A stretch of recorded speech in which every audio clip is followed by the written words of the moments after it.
جس کے بارے میں حضرت سلمان فارسی رضی اللہ تعالیٰ عنہ نے یہ بیان کیا کہ حضور نے ہمیں یہ خطبہ ارشاد فرمایا شعبان کے آخری دن، فقال، اور فرمایا یا ایھا الناس، اے لوگو، قد اظلکم شہر عظیم، تم پر ایک عظمتوں والا مہینہ سایہ فگن ہو گیا ہے۔ ظل کہتے ہیں سائے کو، اظلکم تم پر سایہ فگن ہو گیا ہے، ایک بہت عظمتوں والا مہینہ۔ اب دیکھیں یہ وہی ہے بات جو انگریزی کے محاورے میں ہے کہ coming events cast their shadows before, آنے والے واقعات کا ایک سایہ سا پہلے سے پڑ جاتا ہے۔ تو ابھی مہینہ شروع نہیں ہوا رمضان مبارک کا، لیکن وہ آیا چاہتا ہے، تو گویا کہ اس کا ایک سایہ پہلے آ گیا ہے، جس کو حضور فرما رہے ہیں کہ تم پر سایہ کر لیا ہے ایک ایسے مہینے میں کہ جو بہت عظمتوں والا ہے۔ شہر مبارک، وہ مہینہ بہت برکتوں والا ہے۔ شہر فیہ لیلۃ خیر من الف شہر، یہ وہ مہینہ ہے کہ جس میں ایک رات وہ بھی ہے کہ جو 1000 مہینوں سے افضل ہے۔ اور یہ ظاہر بات ہے قرآن مجید کی صورت ہے مکمل، انا انزلناہ فی لیلۃ القدر وما ادراک ما لیلۃ القدر لیلۃ القدر خیر من الف شہر، اس کی طرف اشارہ ہے۔ اب اس کے بعد جو جملہ ہے جعل اللہ صیامہ فریضۃ، اللہ نے اس مہینے کا روزہ رکھنا فرض قرار دے دیا ہے۔ وہ قیام لیلہ، ایک تو قیام اللیل کے لفظ پر غور کیجیے، اور اس کی راتوں کے دوران کھڑے رہنے کو تطوعاً آزاد مرضی پر چھوڑ دیا ہے۔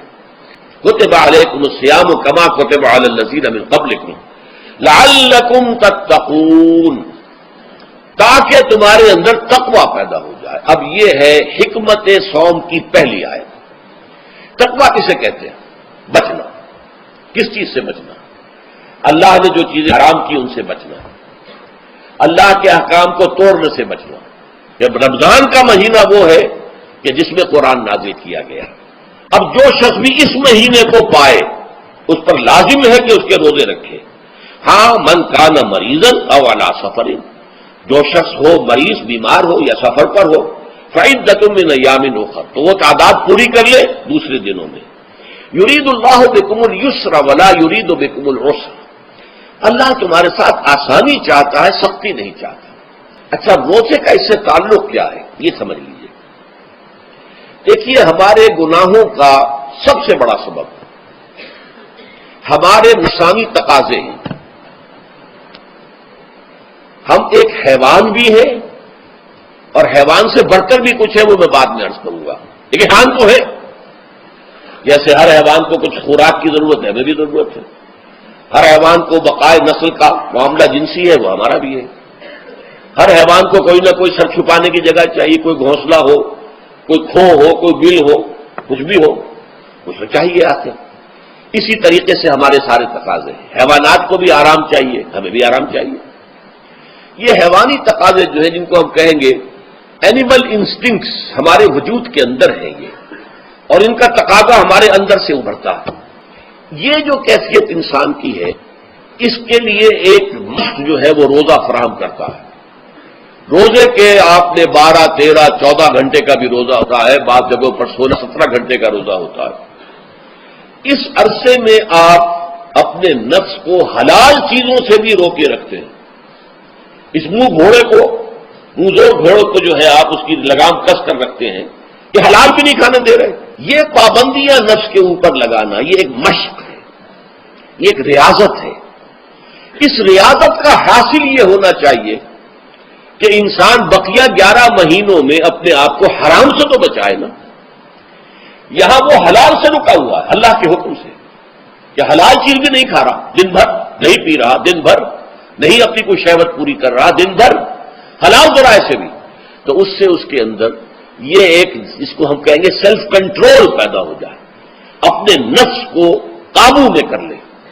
یہ گویا کہ اس کا سب سے پہلا اس روزے کی ریاضت، روزے کی مشق کے حوالے سے یہ اس کی حکمت ہوئی کہ اس سے کے ذریعے سے انسان میں سیلف کنٹرول پیدا ہونا، ضبط نفس۔ شہر رمضان الذی انزل فیہ القرآن ھدی للناس وبینات من الھدی والفرقان، یہ قرآن کیا ہے، کیا بنا کر نازل کیا گیا؟ یہ حال ہے یہ لوگوں کے لیے، پوری نوع انسانی کے لیے ہدایت ہے، اور یہ ہدایت بینات کی شکل میں آئی، واضح تعلیمات جن میں کوئی شک و شبے کی گنجائش نہیں، از خود روشن۔ بینہ اسے کہتے ہیں وہ شے جو از خود روشن ہو، جس کو ہم کہتے ہیں کہ آفتاب آمد، دلیل آفتاب۔ جب سورج طلوع ہو گیا تو اپنے وجود پر وہ خود دلیل ہے، اسے کسی اور دلیل سے ثابت کرنے کی ضرورت نہیں ہے، از خود واضح۔ تو بینات من الہدیٰ، جو قرآن کی بنیادی ہدایت ہے وہ بینات پر مشتمل ہے، واضح چیز ہے، جو انسان کے لیے، اس کی فطرت کے لیے جانی پہچانی چیزیں ہیں۔ یہ کوئی باہر کی چیز نہیں آ رہی ہے، اس کے قلب کی گہرائیوں کے اندر یہ سب کچھ موجود ہے، اور اس کی گواہی اس کے قلب کی گہرائیوں سے نکلتی ہے۔ جہاں دیکھنا تقریر کی لذت کے جو اس نے کہا، میں نے یہ جانا کہ گویا یہی میرے دل میں ہے، اس نے تو میرے اپنی فطرت کی ترجمانی کی ہے۔ والفرقان، بینات من الہدیٰ والفرقان، یہ بینات کا اطلاق فرقان پر بھی ہو رہا ہے، حق و باطل کے اندر فرق کر دینے والی شے۔ بین صورت میں یہ حق ہے، یہ باطل ہے، یہ جائز ہے، یہ ناجائز ہے، یہ غلط ہے، یہ صحیح ہے۔ یہ ہے قرآن مجید کی عظمت کا بیان۔ ان رسول اللہ صلی اللہ علیہ وسلم قال، کہ اللہ کے رسول صلی اللہ علیہ وسلم نے فرمایا، الصیام والقرآن یشفعان للعبد، روزہ اور قرآن بندے کے حق میں شفاعت کریں گے۔ یقول الصیام، روزہ یہ عرض کرے گا اللہ کی جناب میں، اے رب پروردگار، انی منعتہ الطعام والشہوات بالنہار، میں نے تیرے اس بندے کو دن کے دوران کھانے پینے سے اور اپنی شہوت کا تقاضا پورا کرنے سے روکے رکھا، یہ میری وجہ سے روکا رہا، تو میری شفاعت اس کے حق میں قبول فرما، فشفعنی فیہ، میری شفاعت اس کے حق میں قبول فرما۔ ویقول القرآن، قرآن کیا کہے گا، منعہ النوم باللیل، میں نے اسے رات کے وقت سونے سے، نیند سے روکے رکھا، فشفعنی فیہ، تو اس کے حق میں میری شفاعت قبول فرما۔ حضور فرماتے ہیں فیشفعان، ان دونوں کی شفاعت قبول کی جائے گی۔ یہ ہے قیام اللیل۔ کہا یہ میرے لیے، الا الصوم فانہ لی، یہ میرے لیے، وانا اجزی بہ یا اجزا بہ، میں خود ہی اس کا بدلہ دوں گا یا خود ہی اس کی جزا ہوں، خود ہی اس کی جزا ہوں۔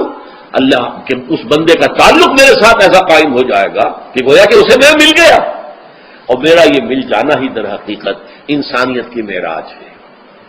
اور دعا کے بارے میں جان لیجئے کہ حضور نے فرمایا الدعاء مخ العبادہ، دعا جو ہے عبادت کا اصل جوہر ہے، لب لباب ہے، اور یہ بھی کہا الدعاء هو العبادہ، دعا ہی اصل عبادت ہے، دعا ہی اصل عبادت، دعا جو ہے وہ روح ہے اس کی۔